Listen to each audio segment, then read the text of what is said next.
تو بھائی دیکھو جب پیشاب کر لیں نا, پیشاب سے فارغ ہو جائیں تو تھوڑی دیر اطمینان سے بیٹھے رہیں, ٹھیک ہے نا. جب اطمینان ہو جائے کہ اب مزید خطرہ نکلنا بند ہو گیا تو پانی ڈالیں اور پتلی گلی سے نکل لیں. دوبارہ اسٹڈی کرنے کی, مطالعہ کرنے کی چندہ ضرورت نہیں ہے, بالکل. وہم ہو, شک ہو, اس سے وضو نہیں ٹوٹے گا.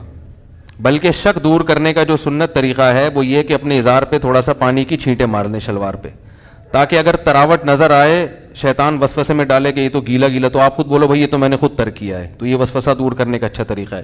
تو ایک دفعہ جب اطمینان ہو گیا تو اب جب تک 100% یقین نہیں ہوگا قطرہ نکلنے کا, اس وقت تک وضو نہیں ٹوٹے گا. اتنا یقین ہو جائے کہ آپ قسم اٹھا کے کہہ سکیں کہ میرا قطرہ نکلا ہے یا ہوا خارج ہوئی ہے, قسم اٹھا کے کہہ سکیں آپ.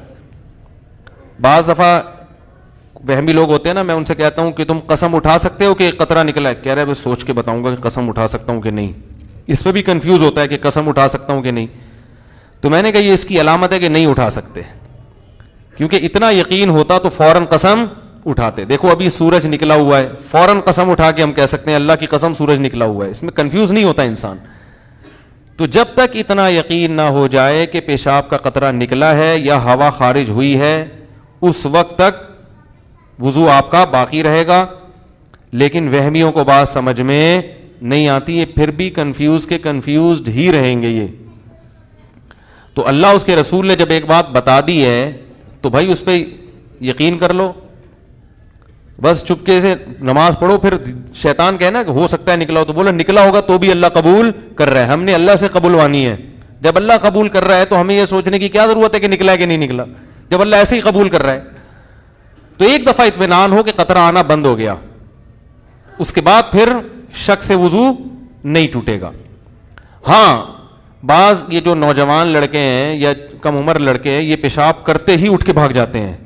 تو پیشاب کرنے کے کچھ وقت تک تو بہرحال تری نکلتی ہے, تو ایک دم سے بھاگ گئے تو اس سے شلوار بھی ناپاک ہوگی, وہ جگہ بھی ناپاک ہو جائے گی.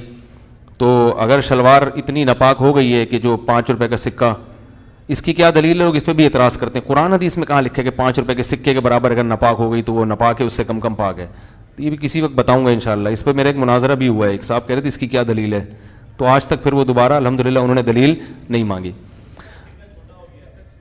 5 کا سکہ جو چھوٹا ہو گیا, صحیح کہہ رہے ہیں بھائی, وہ پرانا والا سکہ رائج الوقت نہیں, پرانا سکہ جو ہتھیلی کی گہرائی کے برابر. صحیح کیا آپ نے, اچھا ہوا لقمہ دے دیا آپ نے. جو پرانا والا سکہ تھا جو ہتھیلی کی گہرائی کے برابر ہوتا ہے نا, وہ سکہ, تو اس سے کم اگر نجاست لگی ہو تو وہ کیا ہے, کپڑے پاک رہیں گے. سمجھ میں آ رہی ہے بات؟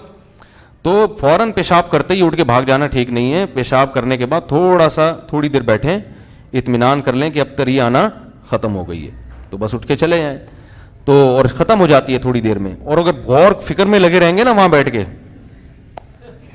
تو قیامت تک ختم نہیں ہوگی, یہ بتا دوں میں. قیامت آ جائے گی, پولیس بلوانی پڑے گی آپ کو واش روم سے باہر نکالنے کے لیے. کیونکہ وہمیوں کا کوئی علاج نہیں ہے دنیا میں.